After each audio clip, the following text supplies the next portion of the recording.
The 42nd chapter of the book of Isaiah in the Bible clearly foretells the coming of an Arabian prophet, specifically Prophet Muhammad, peace and blessings be upon him.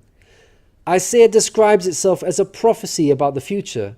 God states that, "The former things have taken place, and new things I declare." God starts the chapter by drawing our attention to a very special person that he will send. He describes this person as my servant, whom I uphold, my chosen one in whom I delight. At least 3 of the names of the Prophet Muhammad are mentioned: servant, chosen one, and in whom I delight. Isaiah is originally written in Hebrew. Arabic and Hebrew share a lot of common words because they are both Semitic languages. Isaiah uses the Hebrew word ebed for servant. The Arabic word for servant is abd. Prophet Muhammad is known as God's servant. In Arabic, Abdullah. Chosen one is Mustafa in Arabic. This is another of the names of the Prophet Muhammad. The one in whom God delights in shows that this person is beloved to God.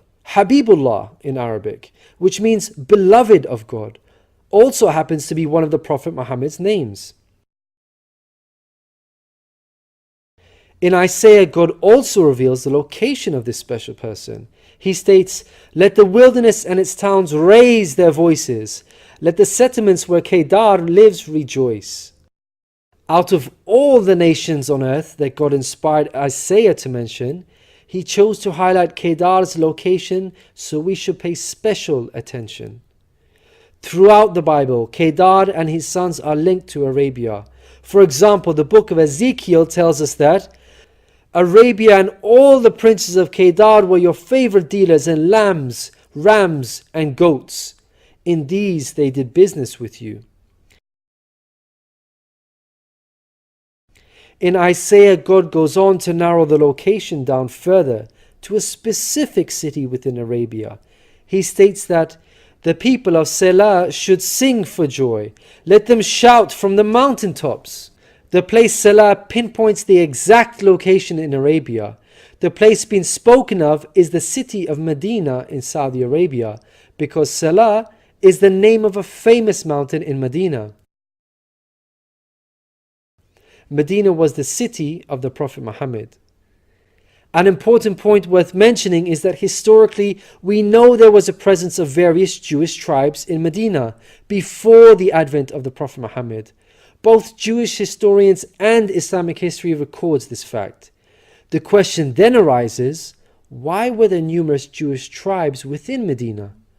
The answer is that the learned Jews were aware of this prophecy in Isaiah and were anxiously awaiting the coming of a new prophet. Islamic history records the fact that whenever a dispute arose between the Jews and the Arabs in Medina, the Jews used to taunt their pagan Arab neighbors by saying, "When our prophet arrives, we shall obliterate you."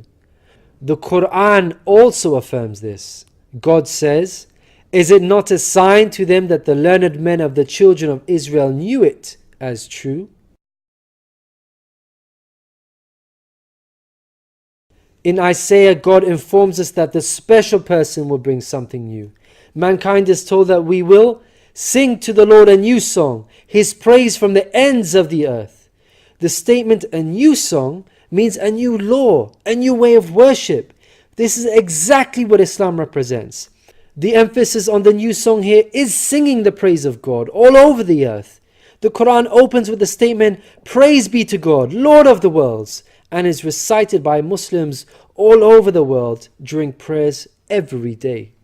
The new song cannot refer to Jesus because he did not bring about anything new.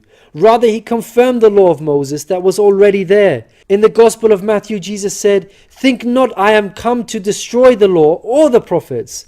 I am not come to destroy, but fulfill." Jesus obeyed and followed the law of Moses throughout his life. Jesus didn't sing a new song. He sang the same song of Moses, the Torah.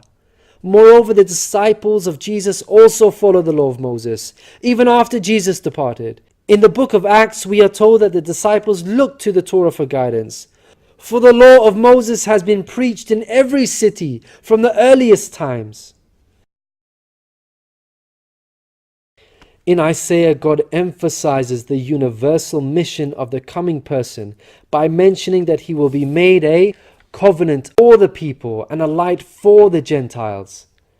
Gentiles means non-Jews. The Quran confirms the Prophet Muhammad, peace be upon him, was sent to the whole of mankind, Jews and Gentiles alike.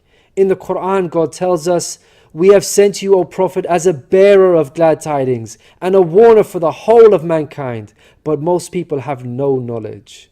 The verse in Isaiah cannot apply to Jesus, because in the Gospel of Matthew, Jesus said, "I was sent only to the lost sheep of Israel." In Isaiah, God further states that he will lead the blind by ways they have not known. Along unfamiliar paths I will guide them. The pagan Arabs at the time of the Prophet Muhammad fit this description perfectly, because they had not been sent a messenger prior to Muhammad.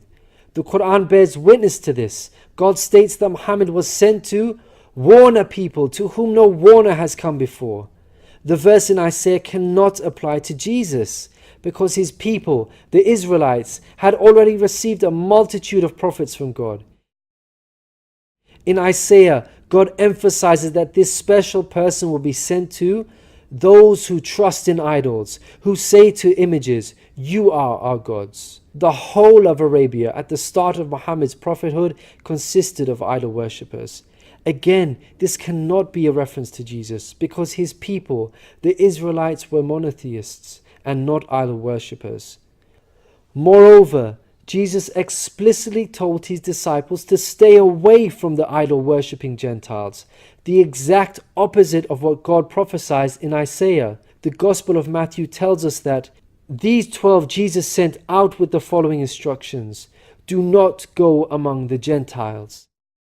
In Isaiah, God states that this special person will be a warrior and will go forth as a mighty man. He shall stir up jealousy like a man of war. He shall cry, yea, roar. He shall prevail against his enemies. Throughout history, God has dealt sternly with those who are sent guidance and persist in disbelief.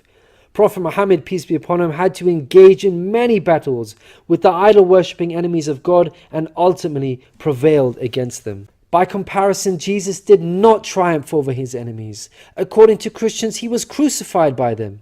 Moreover, Jesus wasn't interested in fighting. He was not a man of war. He was a pacifist, according to the Bible.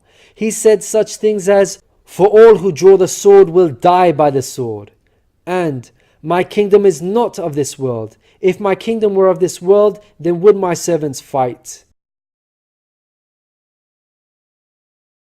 In Isaiah, God gives us a list of momentous achievements for this special person. Chief of these is that the idol worshippers will be turned back in utter shame. Not only did the Prophet Muhammad conquer Mecca, the pagan capital of Arabia, but by the end of his life, in just 23 short years of prophethood, Arabia had shunned idol worship and now worshipped the one true God of Abraham. This cannot apply to Jesus, as it was Christians themselves who were humiliated and greatly ashamed for hundreds of years after Jesus. They were persecuted at the hands of the Roman Empire, who were idol worshippers. They executed some of the apostles of Jesus, such as Peter and Paul. Christians were tortured and even fed to the lions. Finally, Isaiah closes with an admonishment from God.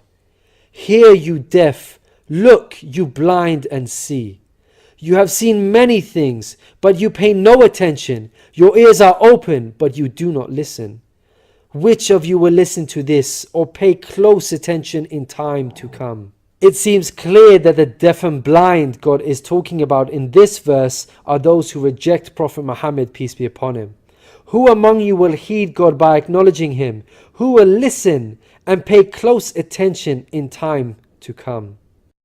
الذين يتبعون الرسول النبي الأمي الذي يجدونه مكتوبا عندهم في التوراة والإنجيل يأمرهم بالمعروف